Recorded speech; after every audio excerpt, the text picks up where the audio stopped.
Hello. Good morning, world.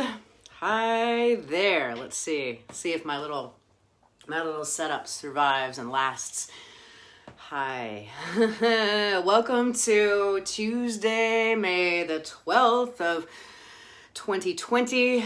Feels like the third go around of 2020 here. So here we are, grounding into today, and I am excited to be here with you for this social media show called I Am Sovereign Shae. And it's really not so much about the Shae part as the sovereignty part. And I am a transformative life coach, in case you don't know. I also teach embodied movement therapy via Pilates and yoga. But what I really focus on with myself and with the thousands of clients that I've worked with over these past 2 decades is making the shift into sovereignty, spiritual sovereignty, within oneself, with oneself, finding that place of sovereignty inside. I also humbly suggest finding that sense of connection and sovereignty to source, however you define that, God, being out in nature, however you connect. I consider sovereignty, spiritual sovereignty, to be that you have connected to your heart, your soul, consciousness, and that you have made the shift from the ego, from the part of you that is trapped in the thinking and the conditioning. So in my humble opinion, sovereignty is the holy journey that we are making collectively as a species right now. We need the domination to end. We need the degradation to end. We need the raping and pillaging to end. And that is of the ego. That's the old way of sovereignty, right? I am sovereign over someone else by dominating them and by forcing them. And that's the life that we have created over the past few thousand years during this dark ages that we have been in. In yoga, it's called Kali Yuga. Other traditions have this as well. Many spiritual traditions talk about the fact that we are in a very dark period. I think that's obvious, but that we're coming out of it. And I think that's also obvious. Now, it can be hard to see when there's a lot of destruction around us and when things are somewhat chaotic and when they're all up in the air, but that's a good sign. That is a sign of shifting. But when we're trying to shift into sovereignty, and we are in this COVID opportunity right now, all of this at once, it can be very challenging. And in particular, I'm going to speak to today to the highly sensitives, the empaths, the heart-centered people, because you are the medicine that we are needing right now. You are already ahead of the game. Those that are more heart-centered, that are more sensitive, that are more empathetic, you are what we are shifting towards. You are what I believe as the ancient future, the way that really ancient past civilizations that focused on heart, they focused on the feminine, they focused on connection instead of forcing and dominating. And here we are now, thousands of years later, and we're making that same shift to ending the war around us. And how do we do that? We end the war within us. So I do believe that the sensitives are the medicine, except that I'm going to speak to my own journey now. In this society currently, sensitive is not really an empowering word. It is often used as a degradation to use against someone. You're so sensitive. Why are you so sensitive? Well, you're so sensitive because you have a superpower called sensitivity. So in my own journey as being an extremely highly sensitive person, so much of the inner chaos I felt, the challenge in living in life, even so much of the self-abuse that I enacted in my life, I can easily trace back to not understanding my own sensitivity. And yes, living in a society where that sensitivity was used against me, or saying I need to change, this is not the direction you should be going, is towards sensitivity. We need to toughen you up, right? So that war was within me my entire life of I am so damn sensitive, yes, to weather, yes, to energies, yes, to food, yes, to emotions, yes, to movies, yes, to the guy in traffic who just flipped me off, anything. For myself, and maybe you as well, I feel that. I feel a lot. That's what a highly sensitive person is. And just so you know, it's not just this, flippant label. I highly encourage you to look this up if you are resonating with being sensitive. And her name is Dr. Elaine, Elaine, Aron, Aron, Dr. Elaine Aron. And she wrote the book, Highly Sensitive Person. And she wrote books after that. But she was really the one that coined this phrase, highly sensitive person, and made it an actual thing, all right? So in her massive research that she's done, she found that there are a percentage of all of the more developed species. So us, dolphins, dogs, cats, those with a higher consciousness level, more sentient, that she did research on us and these different species. And found that there is a percentage, 20, 30%, I can't remember what it is exactly, of each species is considered highly sensitive, which means that they respond to stimuli differently, right? They feel it more. And because they feel it more, they might also have a different, perspective, a different interpretation of what's going on. From her research, she found what she believes is that the survival of a species is dependent on the highly sensitives. That the highly sensitive people and animals are the ones that have kept that species alive. So when all of, everyone rushes in to do something, the highly sensitive is standing in the back being like, are you guys sure about this? Should we really do that? Is that in alignment with what we want? I'm thinking there's some danger behind that rock.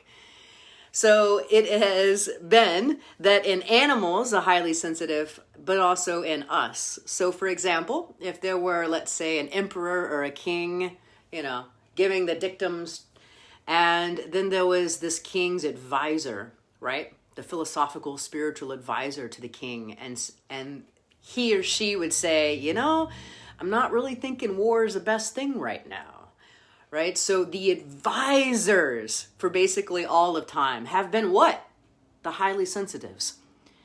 So I highly recommend you check out her work, Highly Sensitive Person.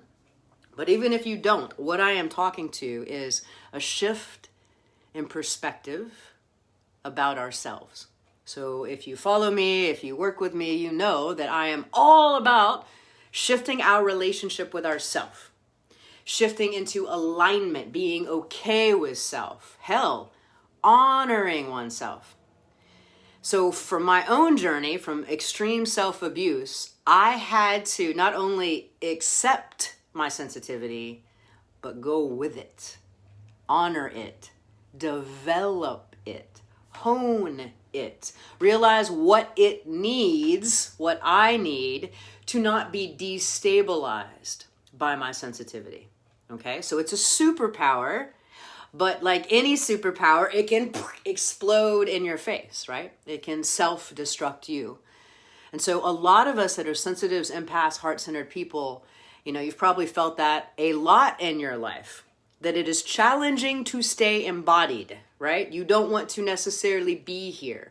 People who have had suicide ideology or attempts are often in this category. It's that you find this existence pretty damn challenging, in part due to the war, due to the fact that so many of us, billions of us, are completely disconnected from our hearts. So if you're a sensitive who can feel and feels heart and wants that, this world can be very jarring, can be very challenging. When you see things occurring in the world and you just can't understand why they don't care. Right? Because as a sensitive, you care immensely. You can't help it. And so I want to speak to the fact that during this COVID opportunity, dear God, if you are a highly sensitive, if you are an empath, there's a good chance that this is extra challenging. because you are sensitive to the media. You are sensitive to the collective fear. You are sensitive to the emotions of what people are going through. You can not only just see the suffering, you can feel the suffering. So first of all, if you can shift your perspective, which is the definition of a miracle, if you were to shift your perspective on your own sensitivity, in that it's not that you aren't made for these times, it's that you are ahead of these times. It's that you have come, you have been birthed, you have been incarnated on earth to show us what a heart-centered life is, to show us what it's like to have immense empathy for others, to literally feel the reality, the quantum truth of we are all one. A highly sensitive empath can feel that. They don't need some intellectual exercise. That is what they know and feel. So right now could be extra challenging on that. And I'm asking you, if you were to shift your perspective of, I'm not made for these times, I am broken, I can't handle it. What if the shift in perspective was, I am the medicine for this moment. I am the truth of who and what we really are. I am the ancient future here to remind and to awaken this planet to that we are feeling beings. We are heart-centered beings, not just thinking egoic beings. So inviting you to shift your perspective with yourself. Because I know I go through this, even with this many decades of working on this extensively, it can be very challenging. So other things I would recommend, just in the ending of this talk right now, is to, number one, can I shift into self-respect? Can I shift into self-acceptance? Can I shift into self-honoring? And if that means you need to do some research on highly sensitive, then do that, if that would help you shift. And then what? Well, then we need to hone it. We need to protect it. We need to take care of it. You know, I think of like an instrument, like a violin, for example.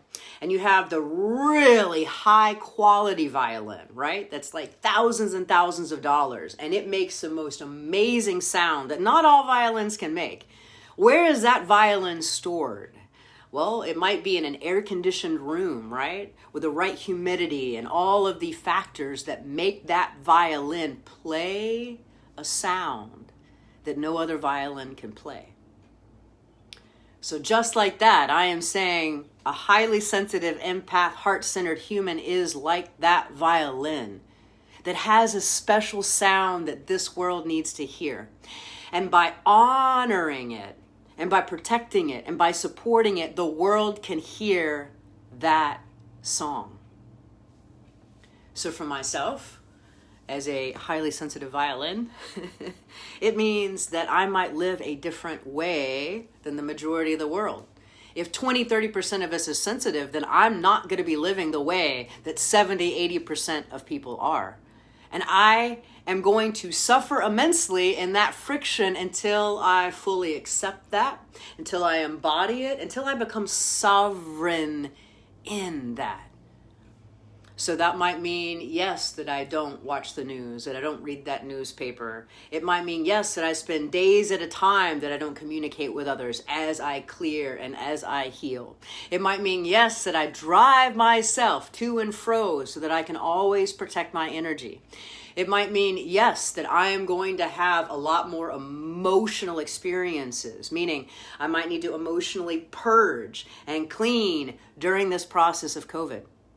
I actually believe that those of us that are the feelers, the ones that are very, very in touch with our feeling, that we are actually doing the feeling healing, not just for ourselves, but for this world. For the millions of people that cannot feel, for whatever reason, they are diseased, they are disconnected, we are feeling, and we can feel for them. And we can feel it, and we can forgive it, and we can heal it.